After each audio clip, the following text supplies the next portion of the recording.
Hi everyone, welcome to KMP chilli culture. మిరప చేనులో చీడపీడలు ఈ వైరస్లతో కాకుండా ఇంకోటి రైతులకు ఎక్కువ నష్టం కలిగించే వచ్చేటప్పటికి కలుపులో కూడా మనకి రెండు రకాల కలుపులు ఉంటాయి. ఒకటి గడ్డి జాతి కలుపు, రెండోది ఆకుజాతి కలుపు. మనకి ఈ గడ్డి జాతి కలుపు, ఆకుజాతి కలుపులో ఆకుజాతి కలుపులు పోవడానికి ఇంతవరకు ఎటువంటి మందులు కనపడలేదు. కానీ గడ్డి జాతి కలుపు మొక్కలు నాశనం అవ్వడానికి ప్రజెంట్ మార్కెట్లో మందులు అయితే అవైలబుల్లో ఉన్నాయి. కానీ గడ్డి జాతి మందులు కలుపులో అత్యంత ప్రమాదకరమైనది ఈ తుంగ. ఇది చూడండి, ఇది తుంగ. దీనికి వాడుక భాషలో చావులేని మొక్క అని కూడా అంటారు. ఎందుకంటే దీన్ని తీసేయాలనుకున్నా కానీ ఎప్పుడైతే ఈరోజు తీసేస్తే రేపటికల్లా మళ్ళీ కొత్త చిగుళ్ళతో మళ్ళీ వచ్చేసిద్ది. అసలు దీనికి మరణం అనేది తొందరగా ఉండదు.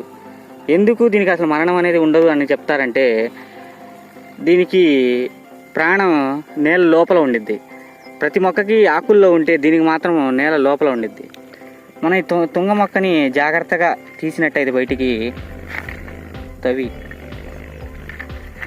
చూడండి ఎంత లోతుగా ఉందో. ఇంకా చాలా లోతుంది.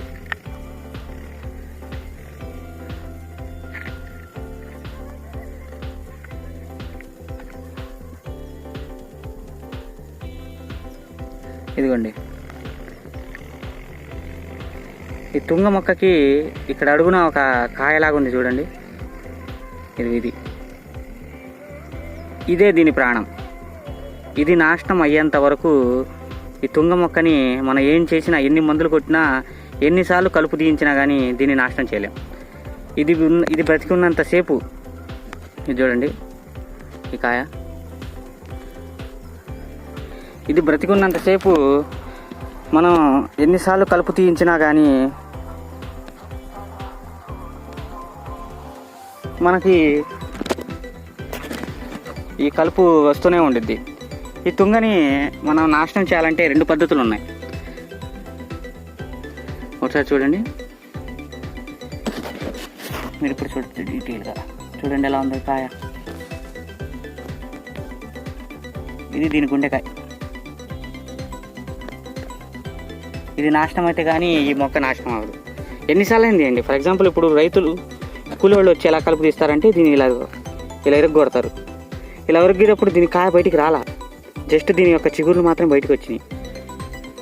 ఇది ఇలా దీని చిగుర్లు మాత్రం బయట వచ్చినాయి. మనం అనుకుంటాం ఆ పైన మొక్క పోయిందిలే, ఇంకేందిలే అనుకుంటాం, ఏం కనబడదు. కానీ రేపు పొద్దున కల్లా చూస్తే మళ్ళీ ఇక్కడ ఈ మొక్క మొలిచిద్ది. అంటే దీని ప్రాణమైన ఈ కాయ లోపలే ఉండిపోయింది. దానివల్ల మనం ఎన్నిసార్లు కలుపు తీసినా కానీ ఈ తుంగ సమస్య అనేది రైతులకు పీడిస్తూనే ఉండిద్ది. దానికోసం మనకి రెండు పద్ధతులు ఉన్నాయి. ఒకటి ఏంటంటే, దున్నేటప్పుడే ఈ కలుపు మొత్తాన్ని తీసేయడానికి మందులు చల్లుకోవడం, లేదంటే మొక్కలు వేసిన తర్వాత పై మందులు స్ప్రే చేయడం.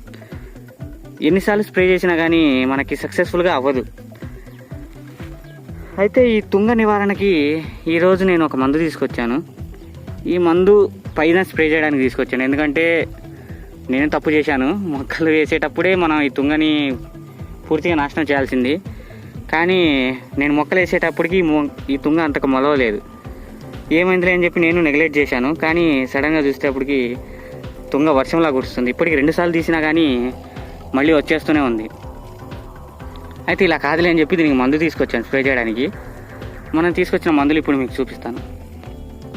నేను ఈరోజు తుంగ నివారణకి అంటే కలుపు నివారణకి మిరప చేనులో తీసుకొచ్చిన మందు వచ్చేటప్పటికి ఒకటి పారానెక్స్, అదామా వారిది. ఇది దీంట్లో పారాక్వేట్ డైక్లోరైడ్ 24% SL ఫార్మెట్లో ఉండిద్ది. ఇంకోటి స్వాల్ వారిది ఫేరియో. ఇందులో గ్లూఫోసినేట్ అమోనియం 13.5% SL ఫార్మెట్లో ఉండిద్ది. ఈ రెండు మందులు కలిపి మనం ఈరోజు స్ప్రే చేస్తున్నాం. కొంచెం ఎఫెక్టివ్గా పనితీరు ఉండడానికి దీంతో పాటు మనం ఒక 2 కిలోలు సూప్రా సల్ఫర్ని కూడా తీసుకొచ్చాం. మనం దీన్ని సపరేట్గా బకెట్లో కలుపుకున్నాం. మనం ఈ 3 మందుల్ని కలిపి ఎక్కడైతే తుంగ ఎక్కువ ఉన్నదో అక్కడ మనం స్ప్రే చేసినట్లయితే తుంగ చాలా వరకు నివారించే అవకాశం ఉంది అని చెప్పి తీసుకొచ్చాను నేను. చూద్దాం దీని యొక్క రిజల్ట్ ఎలా ఉండిద్దో, మనకు కూడా తెలియదు. ఎందుకంటే ఈ సంవత్సరం ఈ చైన్ నేను తీసుకోవడం లాస్ట్ 2 years నుంచి నేను వేస్తున్న చైన్లో తుంగని అంత ప్రాబ్లం లేదు తుంగది. కానీ ఈ చైన్లో తుంగని ప్రాబ్లంగా ఉండిద్దంట. మనకు కూడా తెలియదు.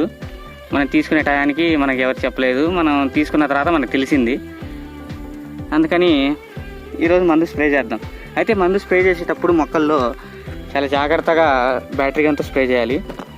ఈ బ్యాటరీ గన్లో డైరెక్ట్గా నాజిల్ వాడకుండా మనం ఇట్లాంటి కప్ లాంటిది, ఇలా కప్పు లాంటిది పెట్టుకున్నట్లయితే ఈ సాళ్ళలో కొట్టేటప్పుడు మనకి ఎటువంటి మొక్కల మీద మందు పడకుండా మన కేవలం సాళ్ళలో మాత్రమే మందు తగిలేటట్టు ఈజీగా కొట్టేయచ్చు.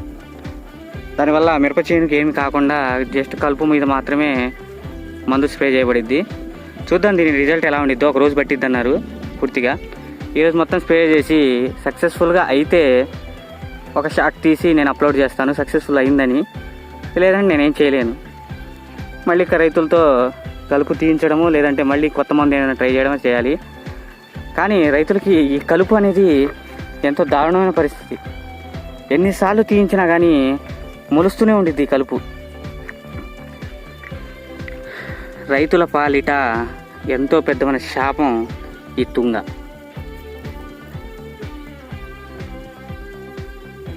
చూడండి, దీని ఆకులు నా చేతిలో కూడా వచ్చి పీకితే దీనికి వేరెంతో ఉండేది. చూడండి, ఈ రైతు కూలీలు ఎవరు కూడా ఈ తుంగని లోపల నుంచి పీకాలని చూడరు, జస్ట్ పైనుంచి ఇలా అంటారు. దీనికి కూడా చూడండి, కాయ రాల, కాయ లోపలే ఉండిపోయింది. దీని పూర్తి కాయ రాల. ఇదిగోండి, దీని పూర్తి కాయ ఇది దీని పూర్తి కాయ. ఇది భూమిలో ఉన్నంత వరకు దీనికి సాగు ఉండదు. చూడండి విడిపోయి ఎలా వచ్చిందో. మనం అనుకుంటా మొక్క ఊడిపోయిందిలే, మనకేం ప్రాబ్లం లేదు అని పక్కన పడేస్తాం. కానీ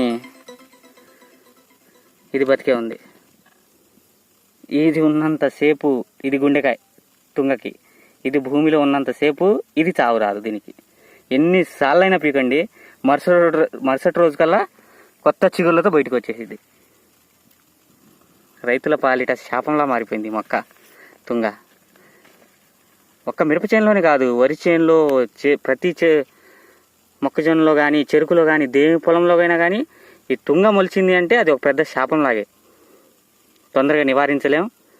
మళ్ళీ మొక్క పెరుగుదల ఎక్కువైనప్పుడు, అంటే మొక్క ఆల్మోస్ట్ 3 నుంచి 4 అడుగులు ఎత్తుకి పెరిగినప్పుడు మళ్ళీ ఈ తుంగ మొలవదు.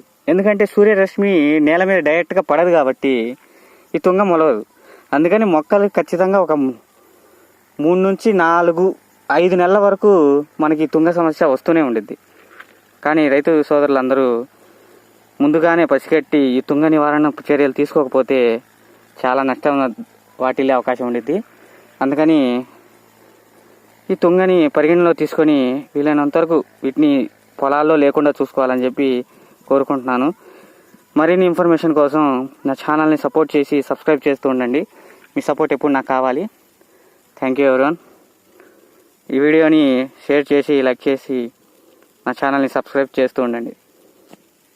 Thank you.